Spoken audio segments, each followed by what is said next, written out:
میرے آقا کریم علیہ السلام ایک مرتبہ گھر میں تشریف لائے تو دیکھا روٹی کا ایک ٹکڑا پڑا ہوا ہے. میرے حضور نے وہ ٹکڑا اٹھایا, صاف کیا اور فرمایا عائشہ عزت والی چیز کا احترام کیا کرو, یہ جب کسی قوم سے روٹھ جاتی ہے نا تو واپس نہیں آتی.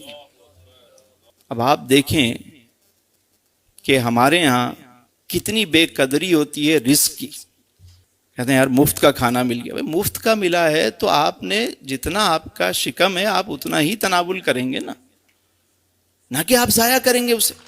دسترخوان سے اٹھا کر کھانا اس میں مغفرت کی بشارت ہے. اور فرمایا کہ جو برتن کو صاف کرتا ہے, پلیٹ کو صاف کرتا ہے, وہ برتن اس کے لیے دعائے مغفرت کرتا ہے.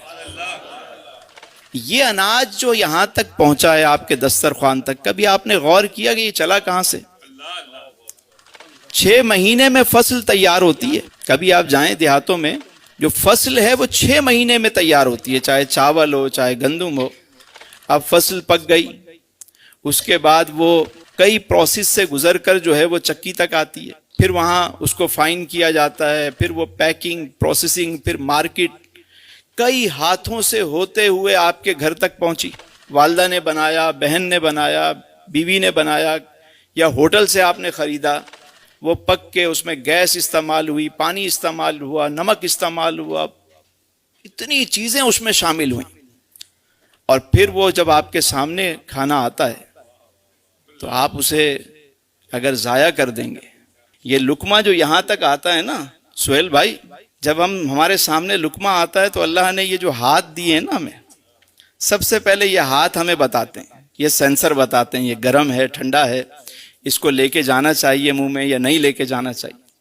پتہ چلا بھائی نارمل ہے, آپ نے اٹھایا یہاں پہ لے کر آئے. اب یہاں اللہ نے یہ دوسرا سینسر لگایا ہوا ہے, آپ کو فوراً خوشبو آ جائے گی کہ یہ باسی ہے یا تازہ ہے, یہ اندر جانا چاہیے یا نہیں.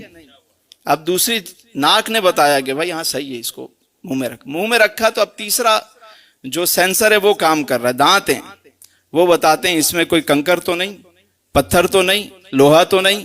اب وہ بتا رہے ہیں. اس پروسیس سے گزر کے جب لقمہ اندر جاتا ہے تو اندر الگ نظام ہے, کہاں کتنا خون بننا ہے, ایک لقمے کے لیے کتنا بڑا نظام ہے. اللہ کی کیسی کیسی نعمتیں ہیں. یعنی مثال اتنی سمپل سی ہے کہ اگر میں کسی کو ایک روٹی دوں اور وہ اسے اٹھا کے پھینک دے میرے سامنے تو میں اسے دوبارہ دوں گا؟ خالق کائنات نے رزق دیا, رزق پہنچا ہمارے سامنے گرما گرم,